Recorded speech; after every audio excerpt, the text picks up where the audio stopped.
Audio Jungle.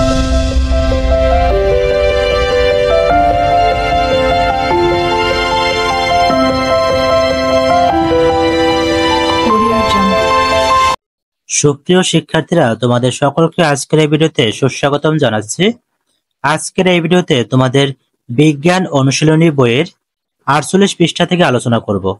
তোমরা যারা এই চ্যানেলটিতে নতুন তারা অবশ্যই চ্যানেলটিকে সাবস্ক্রাইব করে সাথেই থাকবে। সপ্তম ও অষ্টম সেশন, তোমাদের সবুজ বন্ধু কেমন আছে? এবার তাদের অর্থাৎ উদ্ভিদের সম্পর্কে আরেকটু খুঁটিয়ে জেনে নেওয়া যাক। চলো, তোমার নিজের রোপণ করা গাছটিকে নিশ্চয়ই তুমি ভালোভাবে লক্ষ্য করেছো।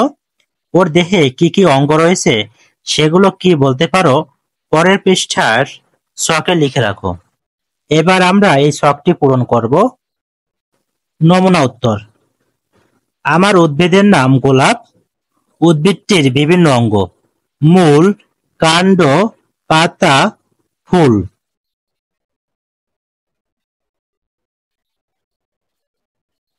উদ্ভিদের কোষ সম্পর্কে তোমরা ইতিমধ্যে জেনেছো। তোমার দেহের কার্যকরী একক যেমন কোষ, উদ্ভিদেরও তাই।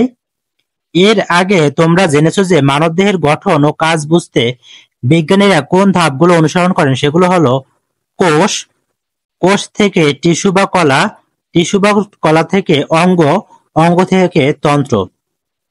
এখানে উদ্ভিদের দেহের গঠন ও কাজ বোঝাতেও আমাদের কাছাকাছি একটা ধারাবাহিকতায় আলোচনা এগিয়ে নিয়ে যাওয়া দরকার। উদ্ভিদ কোষ সম্পর্কে তোমরা ইতিমধ্যে জানো। মানবদেহের মতোই উদ্ভিদ দেহের নির্দিষ্ট কোনো কাজ সমাধান করার জন্য একাধিক কোষ মিলে নির্দিষ্ট রকমের টিস্যু বা কলা তৈরি করে। সেই টিস্যুগুলো আবার সেই সুনির্দিষ্ট কাজগুলো করার জন্য নির্দিষ্ট অঙ্গ গঠন করে।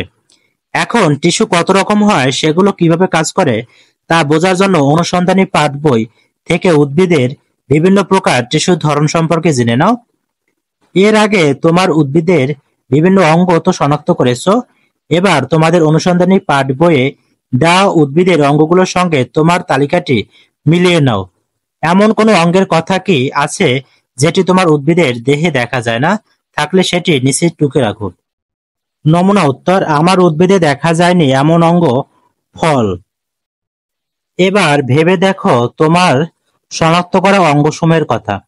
উদ্ভিদের বিভিন্ন অঙ্গের কি কি কাজ তা তো ইতিমধ্যে জানলে। এবার কোন অঙ্গ কোন কোন ধরনের টিস্যু দিয়ে গঠিত অনুমান করার চেষ্টা করো তো।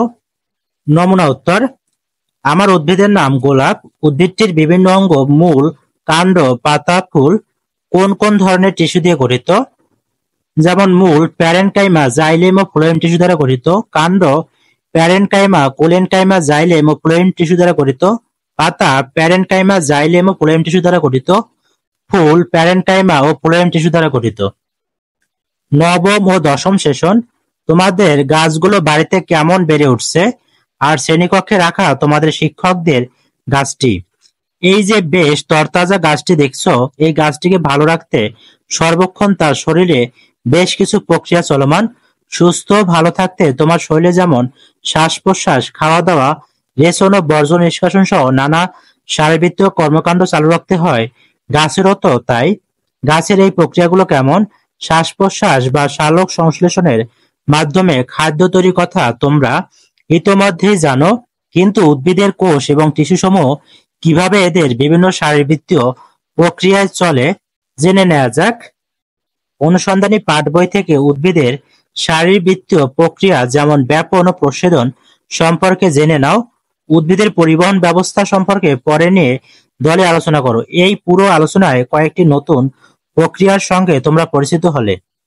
ব্যাপন, প্রচ্ছেদন, অভিস্রবণ এই প্রক্রিয়াগুলোর একটি উদ্ভিদের খাদ্য তৈরি ও গ্রহণ শ্বাস প্রশ্বাসে কিভাবে সাহায্য করে বলতে পারো? দলে আলোচনা করে তোমার উত্তর নিচে লিখে রাখো। উদ্ভিদের মূল অঙ্গসমূহের গঠন এবং এর ভেতরে অবস্থিত টিস্যু ও কোষসমূহ কিভাবে বিন্যস্ত হয় তা সম্পর্কে জেনে নেই। নমুনা উত্তর: উদ্ভিদের মূল অঙ্গসমূহের গঠন এবং অঙ্গগুলোতে অবস্থিত টিস্যু যেভাবে বিন্যস্ত হয় তা নিচে তুলে ধরা হলো। কাণ্ড মাটির উপরে উদ্ভিদের যে অংশ পাতা, ফুল, ফল ইত্যাদি ধারণ করে উদ্ভিদকে তার কাঠামো প্রদান করে তা হলো কাণ্ড। কাণ্ড প্রাথমিকভাবে নরম হয়ে থাকে, ডালপালা দুর্বল হয় এবং ধীরে ধীরে বৃদ্ধি পেয়ে পরবর্তী সময়ে অনেক গাছের ক্ষেত্রে খুব শক্ত হয়।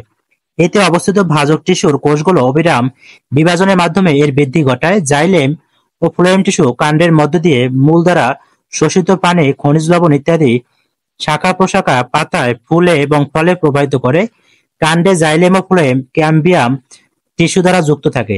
মূল উদ্ভিদের যে অংশ মাটির সাথে যুক্ত থেকে মাটি থেকে পানি ও খনিজ লবণ সংগ্রহ করে তাকে মূল বলে। মূলের যে অংশ মাটির গভীরে প্রবেশ করে সেটি হচ্ছে প্রধান মূল। প্রধান মূল থেকে শাখা মূল এবং প্রশাখা মূল বের হয়, যা ভূপৃষ্ঠের কাছাকাছি বিস্তৃত থাকে। অধিকাংশ উদ্ভিদের মূলে সাধারণত জাইলেম ও ফ্লোয়েম টিস্যু বান্ডল বৃত্তাকার ও পৃথক ব্যাসার্ধে সজ্জিত থাকে।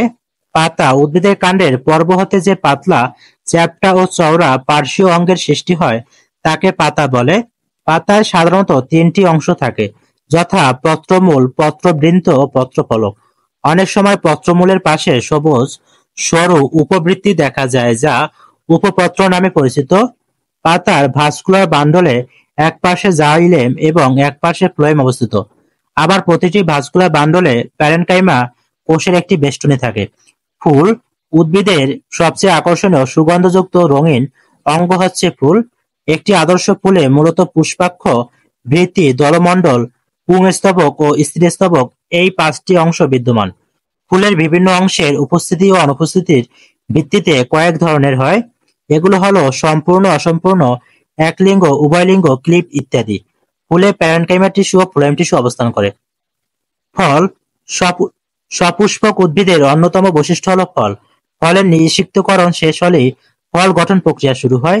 নিষিক্তকরণের পর গর্ভাশয় এককভাবে অথবা ফুলের অন্যান্য অংশ সহ পরিপুষ্ট হয়ে ফল গঠন করে। শুধু গর্ভাশয় ফলে পরিণত হলে তাকে বলা হয় প্রকৃত ফল।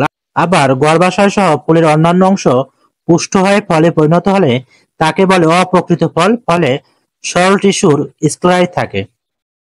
ব্যাপন, প্রচ্ছেদন ও অভিস্রবণ প্রক্রিয়াগুলোর মধ্যে কোনটি উদ্ভিদের খাদ্য তৈরি ও গ্রহণ, শ্বাস-প্রশ্বাসে কিভাবে সাহায্য করে তা দলে আলোচনা করে তোমার উত্তর নিচে লিখে রাখো। নমুনা উত্তর: উক্ত তিনটি প্রক্রিয়ার মধ্যে উদ্ভিদে পরিবহন প্রক্রিয়ায় ব্যাপন ও অভিস্রবণের ভূমিকা থাকলেও প্রচ্ছেদন প্রক্রিয়াটি উদ্ভিদের খাদ্য তৈরি ও গ্রহণ এবং শ্বাস-প্রশ্বাসে সাহায্য করে। প্রচ্ছেদনের প্রধান অঙ্গ হচ্ছে পাতার পত্ররন্ধ্র অর্থাৎ রন্ধ্রপথ। উদ্ভিদের 90 থেকে 95% প্রচ্ছেদনই পত্ররন্ধ্রের মাধ্যমে ঘটে থাকে। প্রচ্ছেদন উদ্ভিদের অতি প্রয়োজনীয় ও অত্যাবশ্যকীয় প্রক্রিয়া। সালোক সংশ্লেষণের মাধ্যমে খাদ্য প্রস্তুতে প্রয়োজনীয় পানি ও কার্বন ডাই অক্সাইডের গ্রহণে প্রচ্ছেদন গুরুত্বপূর্ণ ভূমিকা পালন করে। প্রচ্ছেদনের ফলে বাহ্যিক নাড়িতে যে টান পড়ে সেই টান মূলরোম কর্তৃক পানি শোষণে সাহায্য করে। সেই পানি প্রচ্ছেদনের টানে মাটি থেকে মূলের মাধ্যমে পাতায় পৌঁছায়। এছাড়াও প্রচ্ছেদনের সময় পত্ররন্ধ্রের মাধ্যমে বায়ু থেকে উদ্ভিদ কার্বন ডাই অক্সাইড গ্রহণ করে, যা পাতার মেসোফিল টিস্যু ক্লোরোপ্লাস্টে পৌঁছে। পরবর্তীতে পানি ও কার্বন ডাই অক্সাইড সহযোগে সালোক সংশ্লেষণের মাধ্যমে উদ্ভিদে খাদ্য প্রস্তুত হয়। অপরদিকে উদ্ভিদের তেমন কোনো শ্বসনাঙ্গ না থাকায় পত্ররন্ধ্রের মাধ্যমে গ্যাসীয় আদান প্রদান ঘটে, যার ফলে উদ্ভিদের শ্বাস প্রশ্বাসেও প্রচ্ছেদন গুরুত্বপূর্ণ ভূমিকা পালন করে থাকে। একাদশ সেশন। উদ্ভিদ নিয়ে অনেক আলোচনা হলো। তোমার রোপণ করা গাছটি ভালো আছে কিনা খেয়াল করছো তো? বেশ খানিকটা নিশ্চয়ই বেড়ে উঠেছে এর মধ্যে। তোমাদের সহপাঠীরা তো নানা ধরনের গাছ রোপণ করেছো, কিন্তু কোনটা কোন ধরনের গাছ তুমি সহ তোমার দলের সদস্যদের গাছের নামগুলো নিচে লিখে রাখো। নমুনা উত্তর: সুপ্রিয় শিক্ষার্থীরা, এখানে তোমরা তোমাদের মতো করে নাম ব্যবহার করবে। বিজয় জবা গাছ রোপণ করেছে, তুহিন আম, রিফাত মরিচ, মুনিয়া বরই, আফসানা লেবু, রনি গাঁদা, তন্নি কাঁঠাল, তানিয়া লিচু গাছ রোপণ করেছে। এবার ভেবে দেখো এদের মধ্যে কোন কোন গাছের মিল বেশি, কোন কোন গাছ দেখতে কিছুটা একই রকম, কিংবা কোন কোন গাছের ফুল, ফল বা পাতার ধরনের সাদৃশ্য বেশি, দলে আলাপ করে শনাক্ত করো। এই যে তোমরা সাদৃশ্য বৈসাদৃশ্যের উপর ভিত্তি করে উদ্ভিদগুলোর বৈশিষ্ট্য বিশ্লেষণ করলে, উদ্ভিদ বিজ্ঞানীরাও বিভিন্নভাবে গাছদের সাদৃশ্য বৈসাদৃশ্য নিয়ে আলোচনা করেছেন, বিশ্লেষণ করেছেন। এই গবেষণার উপর ভিত্তি করে গোটা উদ্ভিদ জগৎকে তারা বিভিন্নভাবে শ্রেণীবিন্যাস করেছেন। অনুসন্ধানী পাঠ বই থেকে জীবের শ্রেণীবিন্যাস অধ্যায়ের উদ্ভিদের শ্রেণীবিন্যাস অংশটুকু পড়ে নাও। দলে আলোচনা করো তোমাদের শিক্ষকের উদ্ভিদটি কোন শ্রেণীর মধ্যে পড়ে, ক্লাসের সবাই আলোচনা করে সিদ্ধান্ত নাও। এবার তোমাদের কাজ হলো তোমাদের দলের প্রত্যেকের বন্ধু গাছটি কোন শ্রেণীর অন্তর্ভুক্ত তা শনাক্ত করো। বিভিন্ন শ্রেণীর বৈশিষ্ট্যের সঙ্গে মিলিয়ে দেখে সিদ্ধান্ত নাও। দলে আলোচনা করে নিচের ছকের নোট নাও।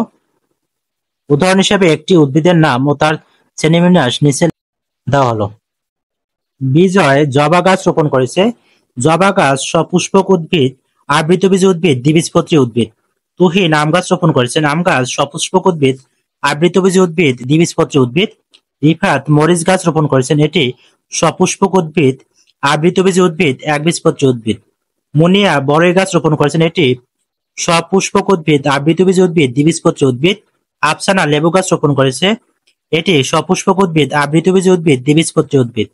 রনি গাঁদা গাছ রোপণ করেছে। এটি সপুষ্পক উদ্ভিদ, আবৃতবীজী উদ্ভিদ, একবীজপত্রী উদ্ভিদ। তন্নি কাঁঠাল গাছ রোপণ করেছে। এটি সপুষ্পক উদ্ভিদ, আবৃতবীজী উদ্ভিদ, দ্বিবীজপত্রী উদ্ভিদ। তানিয়া লিচু গাছ রোপণ করেছে। এটি সপুষ্পক উদ্ভিদ, আবৃতবীজী উদ্ভিদ, দ্বিবীজপত্রী উদ্ভিদ। দ্বাদশ সেশন। আজকের মেলায় তোমার যত্নে গড়ে তোলা গাছ তোমার সবুজ বন্ধুকে নিয়ে সবাইকে জানার সুযোগ করে দাও। অন্যদের গাছ সম্পর্কেও জানার চেষ্টা করো। এই পুরো শিক্ষণ অভিজ্ঞতা শেষে মানুষের সঙ্গে গাছের কি কি মিল খুঁজে পেলে নিচে লিখে রাখো। নমুনা উত্তর। মানুষের সাথে গাছের মিলগুলো হলো উভয়েরই জীবন আছে, উভয়েরই দেহের বৃদ্ধি ঘটে, উভয়েরই বংশবৃদ্ধি ঘটে, উভয়ই খাদ্য গ্রহণ করে, উভয়ই সাড়া প্রদান করে, উভয়ের দেহেই শ্বসন সম্পন্ন হয়। ফিরে দেখা। তোমার বন্ধু গাছটির নিয়মিত পরিচর্যার জন্য তুমি কি কি করে থাকো? এই গাছ যত্ন করে বড় করতে গিয়ে তোমার নতুন কি উপলব্ধি হয়েছে? তোমার সবুজ বন্ধুকে নিয়ে কোনো বিশেষ স্মৃতি কি আছে যা তুমি মনে রাখতে চাও? সুপ্রিয় শিক্ষার্থীরা, তোমরা এখান থেকে খাতায় নোট করে নিবে।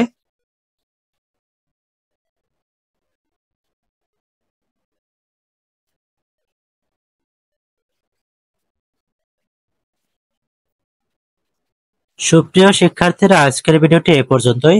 তোমাদের যদি ভিডিওটি ভালো লাগে তো অবশ্যই চ্যানেলটিকে সাবস্ক্রাইব করে সাথেই থাকবে। আর ভিডিওটি শেষ পর্যন্ত দেখার জন্য তোমাদেরকে অসংখ্য ধন্যবাদ।